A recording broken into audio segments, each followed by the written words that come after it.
medyo may pagka-immature din. Ayan o guys. So, this is the energy of betrayal. Your person definitely cheated on you, mga kapiksi. Okay? So, yung grief niya, siya din yung gumawa nun sa sarili niya. Yung grief niya, yung kalungkutan niya, siya yung nagdala nun sa sarili niya because of betrayal, mga kapiksi. So, your person betrayed you and nagkaroon kayo ng maraming conflict. Actually, puro conflict yung buhay niya ngayon.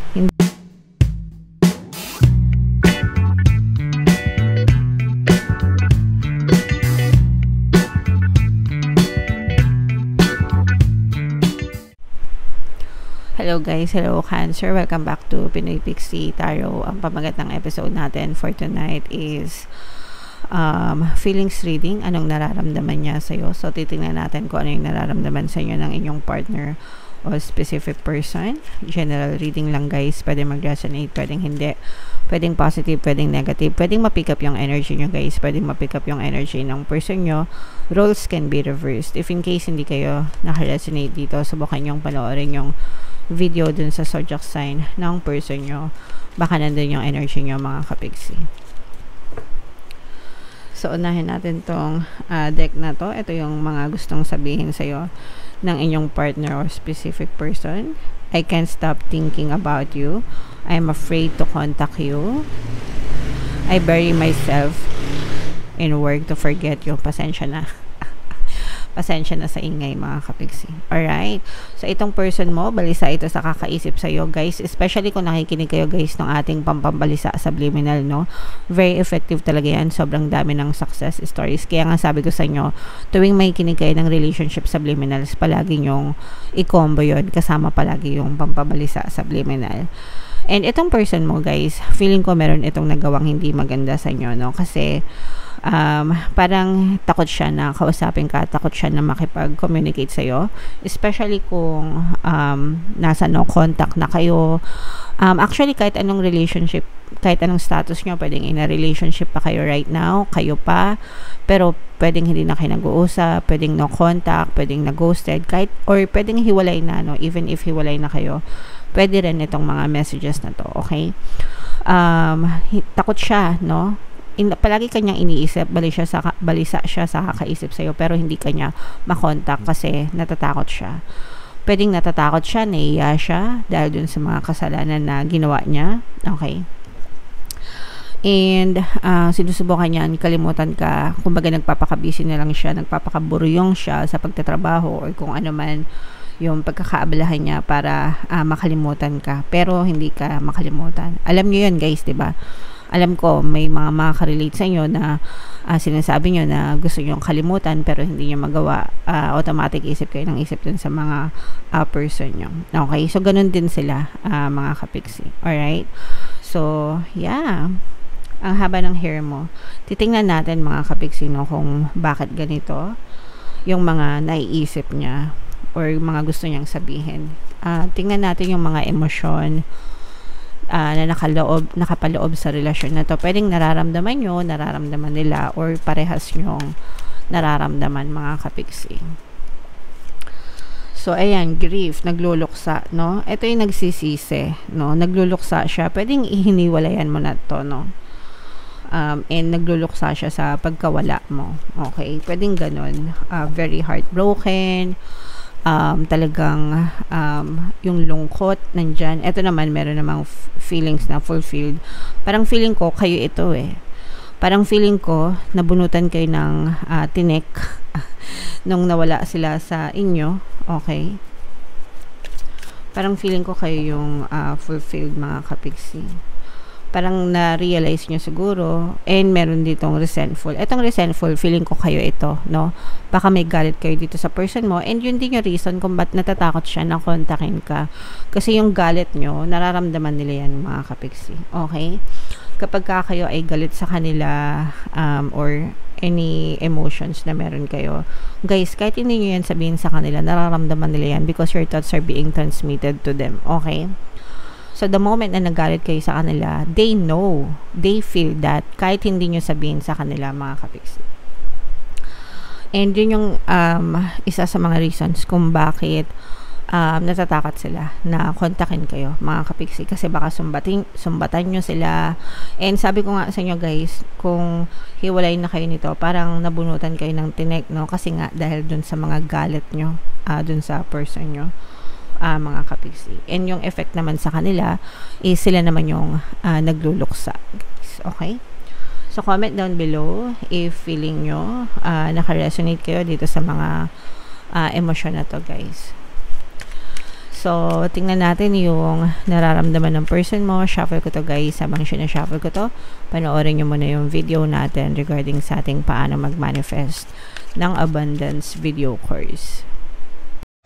Kapiksi, sawa ka na ba sa mga struggles at hirap sa buhay mo? Masipag ka ba at masikap sa buhay ngunit hindi ka pa rin umaasenso? Ilang beses ka na bang nag-attempt mag-negosyo at mag-invest pero palagi ka pa rin nalulugi? Sa pagkakataon na ito ay maaaring may subconscious beliefs ka na nagiging balakid sa iyong pag-unlad at pagyaman. Introducing, paano mag-manifest ng abundance video course. Dito ay matututunan mo ma-overcome ang mga balakid mo para tuluyan ka ng umunlad, umasenso, sumagana, maging matagumpay, successful at maswerte sa iyong kabuhayan, pera, trabaho, negosyo sa lapi at kaperahan ng bonggang-bongga. Dali, mag-send na ng email sa pinoypixitaro@gmail.com at simulan na ang iyong pagyaman ngayon. Alright, so sa lahat ng gusto mag-avail ng course, guys, yung promo natin for August, magbibigay ako ng free 3-in-1 pampaswerte sa subliminal, so pampaswerte sa buhay, sa pera, at saka sa love life, worth 1,500. Yung freebie na yan, guys, so i-avail nyo na. Sobrang ganda. And meron din tayong bagong course, paano mawala ang third party at magkaroon ng harmonious na relationship, para mawala yung mga kabit ng mga jowa nyo, guys. 30% discount until August 31, mga kapiksi. So i-avail nyo na, guys, sobrang ganda.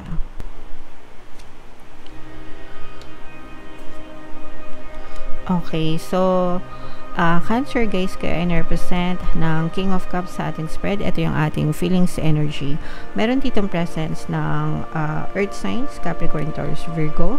For some of you, maaari may earth element kayo sa inyong natal chart, or you may be dealing with an earth sign. Pwedeng earth sign yung person nyo, mga kapiksi. Etong, guys, so nakikita natin yung pagiging heartbroken ng person mo. Eto, guys, parang feeling ko nagkaroon ng third party. Yung iba sa inyo pwedeng LDR kayo, mga kapiksi. Pwedeng nagkaroon ito ng third party, mga kapiksi, tapos parang yung third party is parang hinawakan siya sa leeg, no? Parang hinawakan siya sa leeg nitong third party na to, na naging dahilan ng galit nyo, ng resentment nyo dun sa person. Yung iba sa inyo, guys, feeling ko kayo yung nakipaghiwalay dun sa person. Parang nakikita ko dito, guys, pwedeng kasamahan niya ito sa trabaho, sa workplace, ganyan, yung third party. Or parang ginagamit niya yung third party para, parang ginamit niya yung third party para sa pera. Okay? Para sa pera. Pero, parang hinawakan siya sa leeg nito, nitong person mo. Parang hinawakan siya sa leeg nitong third party na to. Parang nilulunod siya sa pera para hindi siya makawala, para hindi siya umalis, no, dun sa third party. Parang binibigyan siya ng binibigyan ng pera, ganyan. O kaya naman kasamahan niya sa trabaho. Yun, ganyan. Ganun yung nakikita natin. Pero, itong person na to, yung person nyo, parang hindi niya mahanap yung totoong happiness dun sa third party, mga kapiksi, na kahit na gusto niyang parang na-realize niya na hindi lang puro pera, no? Hindi lang puro pera, pero na-realize niya na kung ano yung totoong value mo and yung relationship nyo. Pero parang it's too late na, kasi yung iba sa inyo parang umaayaw na kayo dun sa person nyo. And although nakikita ko rin dito, guys, na parang sinubukan nyo intindihin, no, yung person nyo, lalo na kung LDR kayo, ganyan, pagkahiwalay. Parang sinubukan nyo intindihin, pero parang umabot na kayo dun sa hangganan, no? Parang hanggang dito lang yung kaya nyo intindihin, hanggang dito lang yung kaya nyo tanggapin para dun sa person nyo. So parang umabot na kayo dun sa hangganan, mga kapiksi. Okay? Alright, so what else, guys? Tingnan pa natin. Pasensya na kayo, umulan. Medyo may pagka-immature din. Ayan, oh, guys. So this is the energy of betrayal. Your person definitely cheated on you, mga kapiksi. Okay? So, yung grief niya, siya din yung gumawa nun sa sarili niya.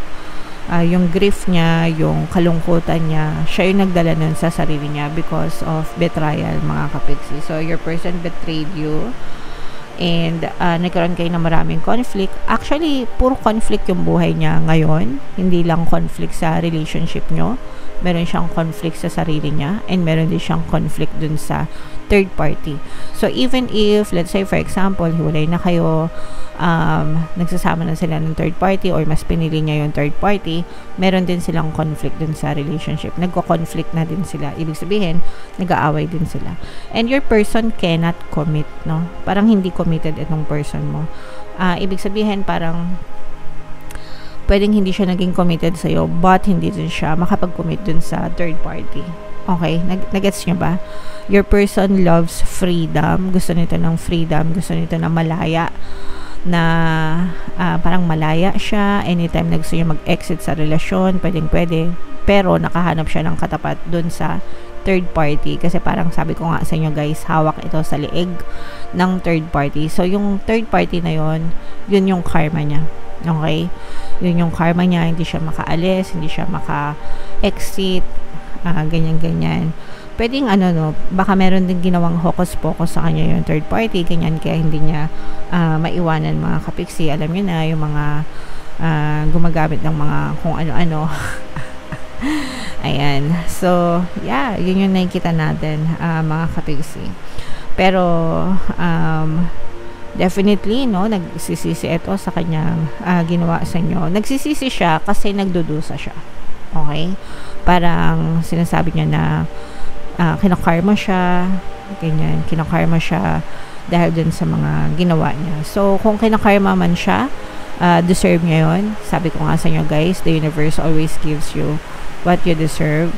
Deserve niya yun dahil gumawa siya ng hindi maganda sa inyo. So, kung nagdudusa man siya, it's because of them. Okay? Sila yung gumawa nun. So, deserve nila yun. Okay? Kaya nga sabi ko sa inyo guys, kapag ginawan kayo ng hindi maganda, hindi nyo na kailangan mag-wish na sana makarma ka, sana maganda ka, ganyan. Because the universe will definitely give it to them, mga kapiksi. Alright? So, habang kayo ay nag-chill at nagre-relax, kasi yung iba sa inyo, nabunutan na kayo ng tinik nung nawala sila sa inyo Sila naman yung nagsasuffer right now. Okay?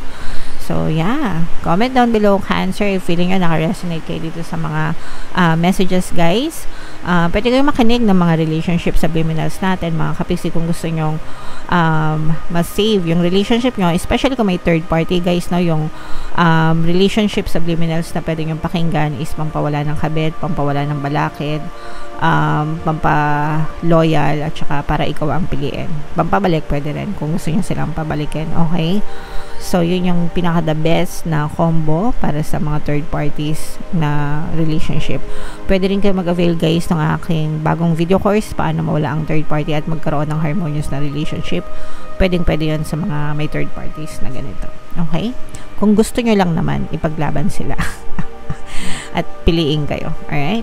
So, comment down below if feeling nyo naka-resonate kayo, guys. Ito yung mga relationship subliminals natin. Pakinggan nyo para makatulong sa inyo. And ito naman yung ating success stories ng paano mag-manifest ng abundance video course.